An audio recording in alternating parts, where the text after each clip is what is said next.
Welcome to the Sage Solutions Podcast, where we talk about all things personal growth, personal development, and becoming your best self. My name is David Sage, and I am a self-worth and confidence coach with Sage Coaching Solutions. Today's topic is one that I rarely ever hear discussed in the personal development space. And it's one that I personally am not the strongest with. It's kind of weird that it's not talked about more in this industry because it's something that every single person listening to this has felt, and not just felt it, but been enveloped by it. You feel it in your chest, and you might have felt it as recently as this morning. We're talking about that specific, heavy, sinking feeling when reality doesn't meet the image or the expectations that you had in your head. Disappointment and how to deal with it. But before we get into it, our goal with this podcast is to share free, helpful tools with you and anyone you know who's looking to improve their life. So take action, subscribe, and share this podcast with them. So the reason that I chose this topic is because, if I'm being honest here and a little bit vulnerable, this is a topic that I have found myself struggling with, especially more recently. There's been a series of events that have put my nervous system in a bit more of a state of dysregulation, and I'm finding that one of the biggest effects of that is that my ability to deal with disappointment has diminished pretty substantially. Now, it's weird because this is one of the only times you're going to hear me say this, but I am pretty black and white when it comes to disappointment. And this isn't even consciously a choice. This has just been my experience of it. I think in many ways I am well above average when it comes to dealing with disappointment, because there are many situations that do not bother me the way that they bother other people. There are so many times that things just roll off my back because my resilience kicks in using core fundamentals like focus on your locus of control, where bad things don't bother me the way that they bother other people. And it's a combination of some of my natural disposition mixed with lots of different things that I've learned. But then there's this other chunk of time, right? And it's reasonably often where I will just get slammed with disappointment, and it can feel debilitating. I mean, and sometimes it is over dumb things, and there's not a clear distinction for me as to whether it's going to be the first reaction or the second. That's why I was kind of calling it black and white. And I think I've noticed that the amount of times that I'm having the second reaction has spiked substantially. It sucks. If I'm being honest, it is not helpful in so many different ways. It's not helpful for Hannah to have to deal with.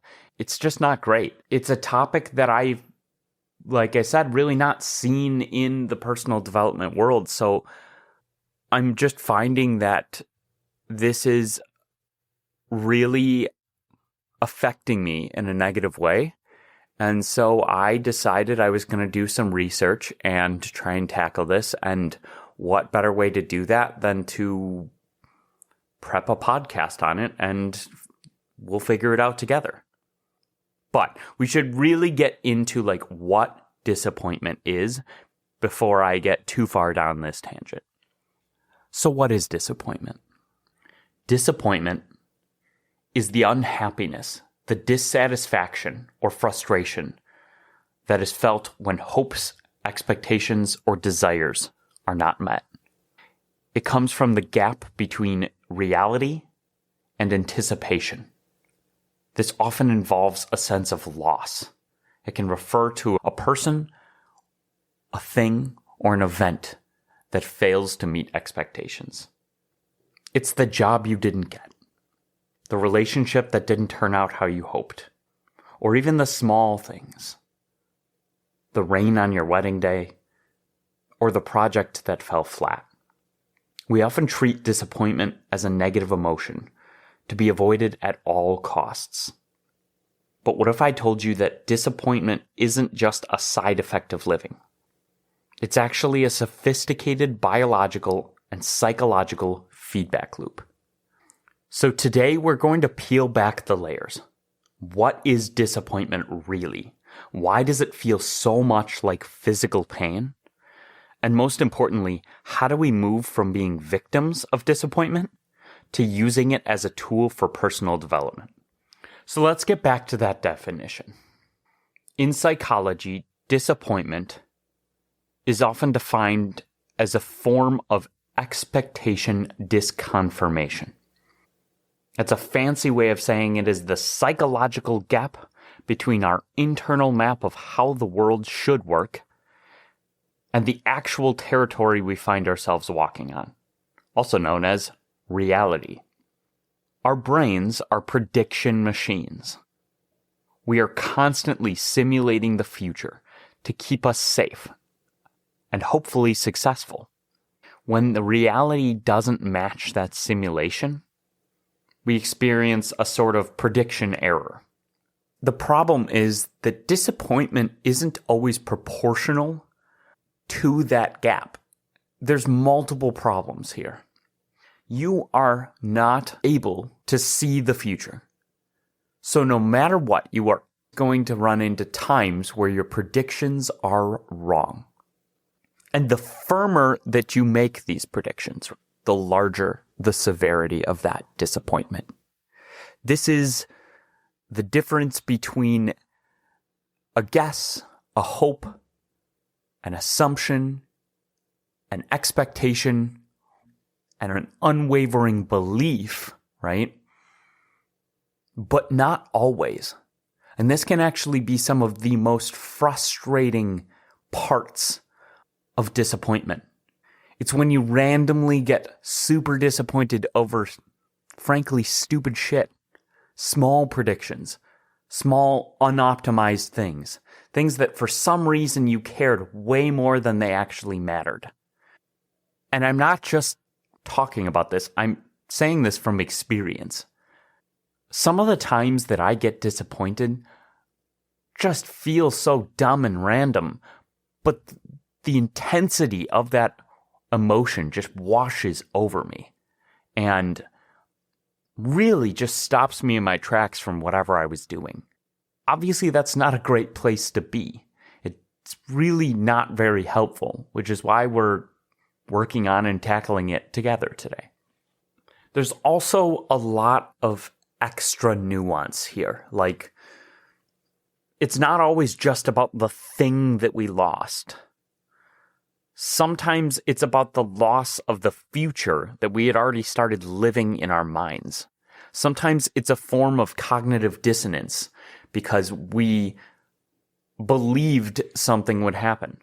And sometimes it's heavily amplified by the disappointment being about not getting a need met. By far, our strongest drives are towards our needs. This is why we've talked a good amount about getting our 6 human needs met. And these are psychological needs. Just a quick refresher, it's certainty, variety, love/connection, significance, growth, and contribution. But we also have physical needs like food, water, shelter, safety, sleep, kind of more the Maslow's hierarchy. And when something gets in the way of these needs, and we were expecting those needs to get met, it can be especially disappointing when they don't. It's also different from regret. Regret is I did something wrong, or I wish I had done, though I guess hypothetically you could also be disappointed at the result. But it's not about what you did wrong. It's more about the difference, the gap. Disappointment is the world or the situation didn't deliver what I expected. And this makes us feel uniquely powerless.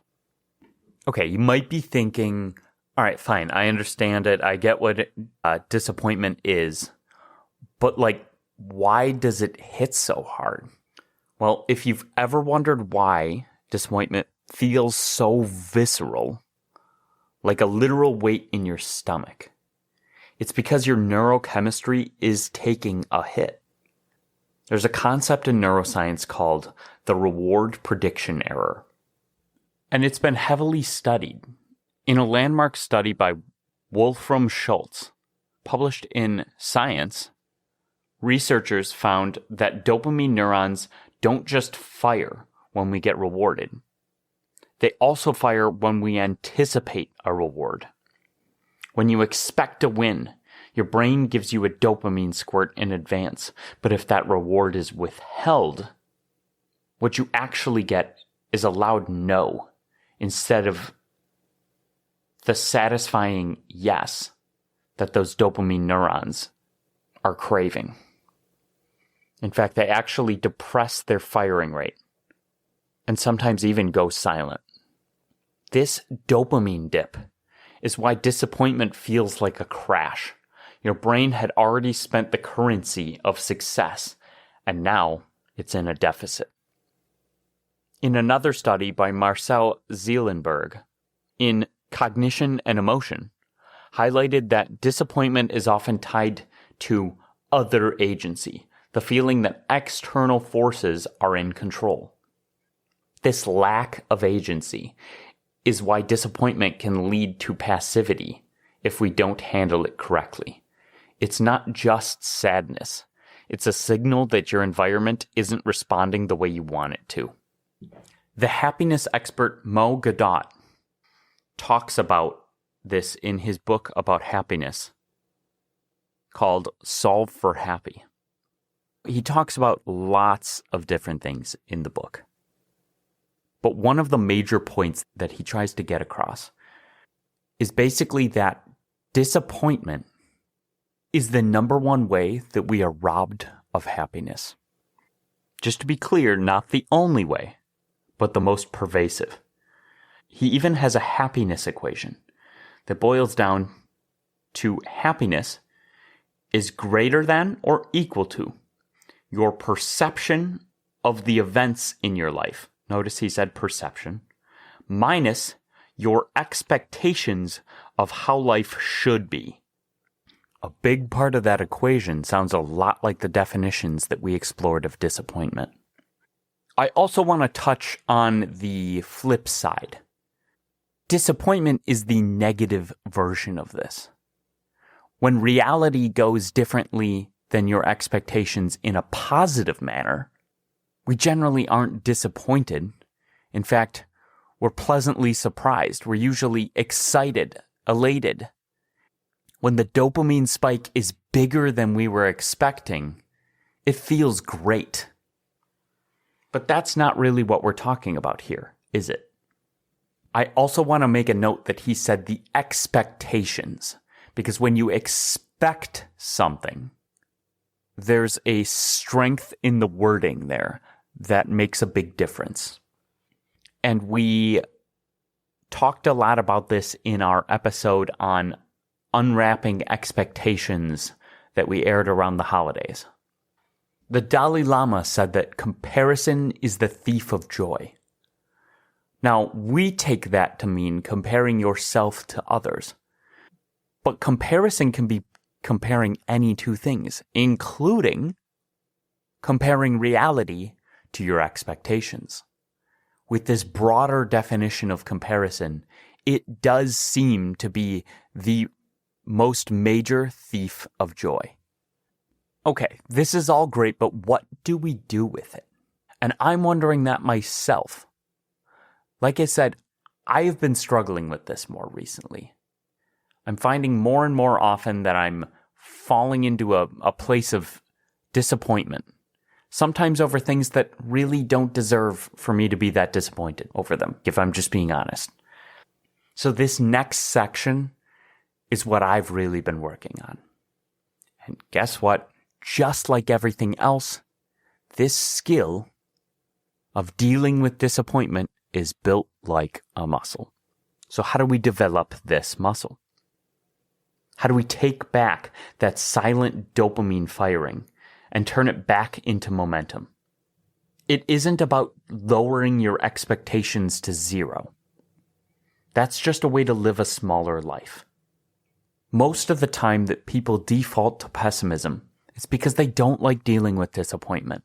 So they figure if they go to the opposite extreme and set their expectations very negatively and very low, they'll never have to deal with disappointment. Well, there might be some truth to that. But unfortunately, that's one of the few benefits that it gives. We've already covered how pragmatic optimism is a much better approach for daily life. But just like everything, there are trade-offs. This does mean that we're going to have to build the muscle of dealing with disappointment. So instead of just setting super low expectations, what we need to do is take control of our conscious perspective of reality and reframe the data. When the disappointment hits, your body is flooded with chemicals. Neuroanatomist Jill Bolt Taylor suggests that the chemical surge of an emotion generally lasts about an average of 90 seconds. If you can sit with and be present with that sinking feeling for 90 seconds, and here's the really important part, without building a story around it. Yes, our brains are meaning-making machines. We think in narratives. We tell ourselves stories. So what I'm really advocating for here is taking the mindful approach. Remembering that you are the consciousness experiencing your life. You are just experiencing this feeling of disappointment. And by returning to this perspective of being the consciousness, you have removed yourself from it. You've created the gap. But you can still allow yourself to experience it instead of suppressing it. But you have awareness surrounding it now. And we're going to use our mindful, conscious awareness to let ourselves feel it without telling ourselves stories about it. If we start to tell ourselves a story about it, we catch that as a thought that we don't have to accept. Just a story that we don't have to live by. Instead, we're going to be present with and let ourselves feel and experience this emotion for about 90 seconds. Once again, if you can sit with this sinking feeling for about 90 seconds without building a story around it, the physical sting will start to fade. The neurochemicals will start to dissipate, and it will get easier from there. But if you suppress it, they stay around in the background. This is why mindfulness is so powerful when it comes to emotional regulation. Then, what do we do from there? It's about how we use our tools, not just that we know they exist. A hammer that sits in the garage and is never used is not really any more useful than not having a hammer. If your perspective of reality is how you look at reality, your focus is what you're looking at. There is constantly reality going on all around you. There's reality happening in China. There's reality happening in Russia. There's reality happening in Australia. But you're not paying attention to all of that reality at any given time. We only have so much attention, and your focus is the part of reality that you're looking at. Your perspective is the frames and the filters and the angle at which you are looking at it. By taking control of our conscious perspective of reality, we move into this second strategy that comes after the 90-second rule. You can ask yourself questions like, does this matter in the grand scheme of things? Is this actually important? If something terrible happened, would I still care about this? Will I still care about this in a day, in a week, in a month, in a year? Oftentimes these questions provide a perspective that we lack in the moment.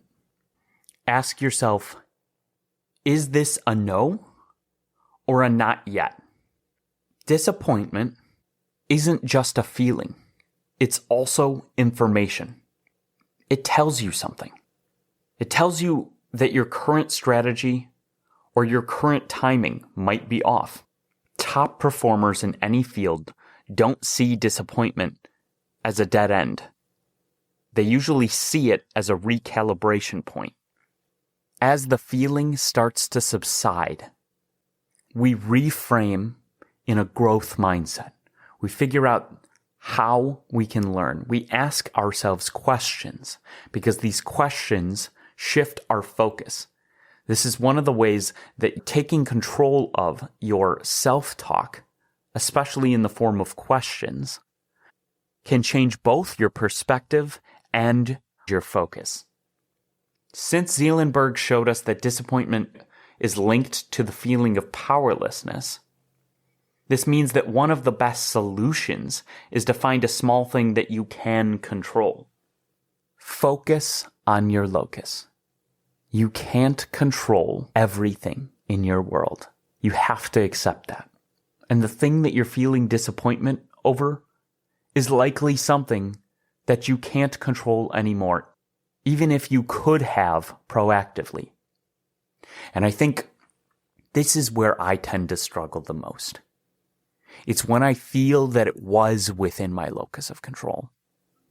I think it's when I also feel regret that it hits the worst, but it's definitely not the only time.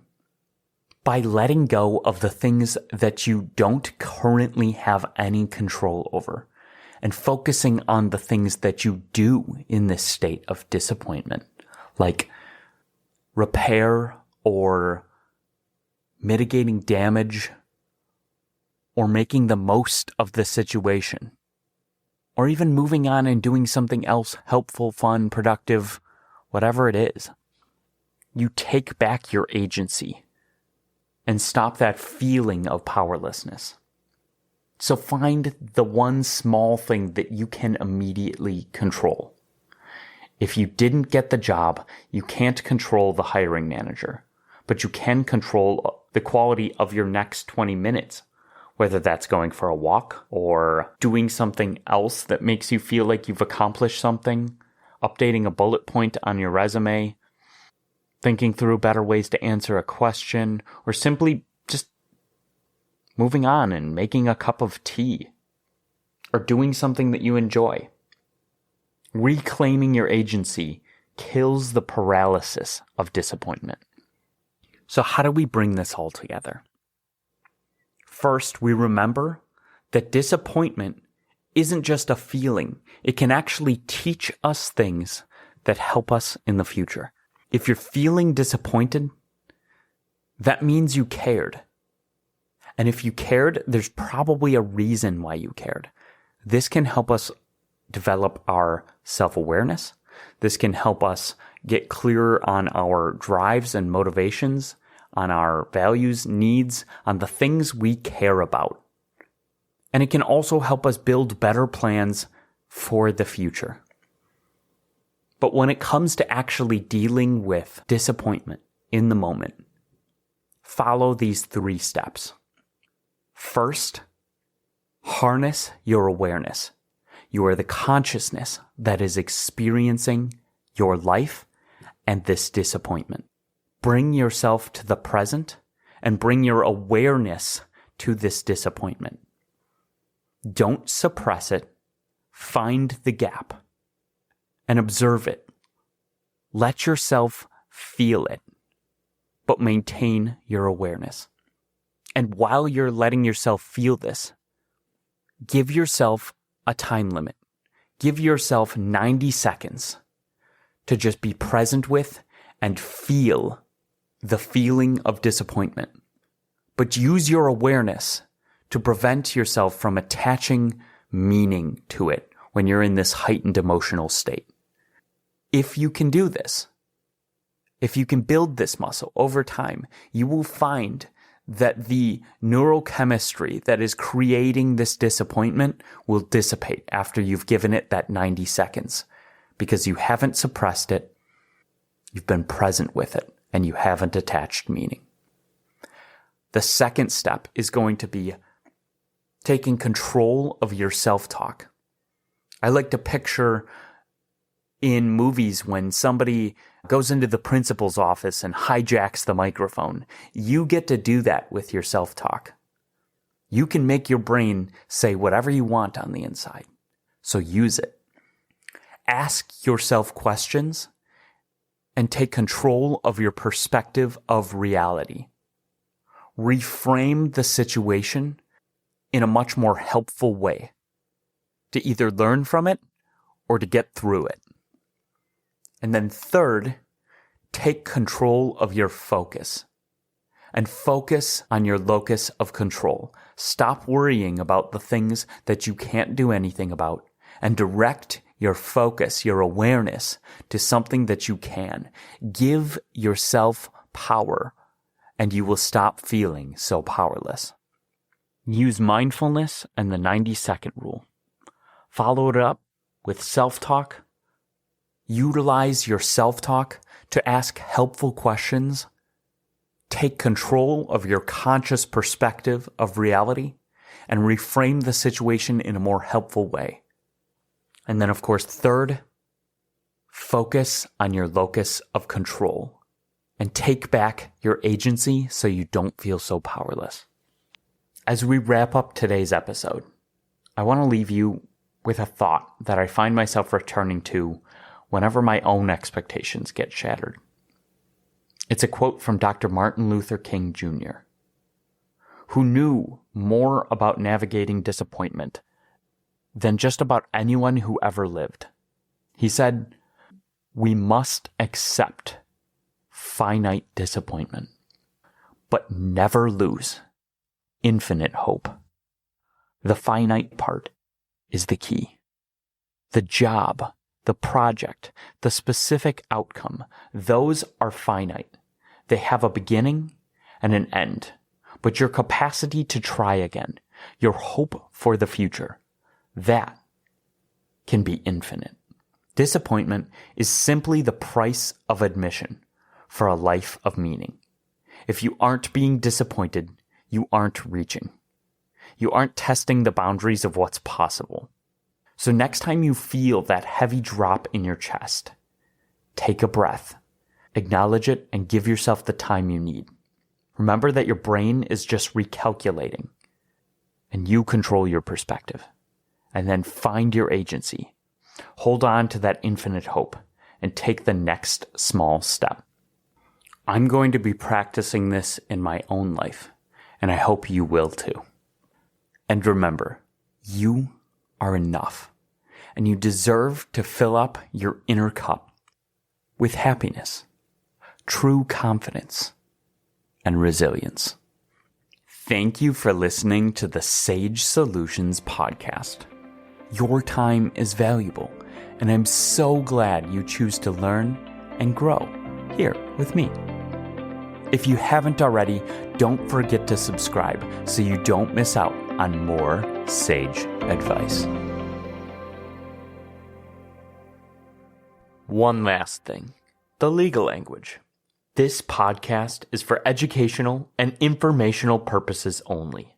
No coaching-client relationship is formed.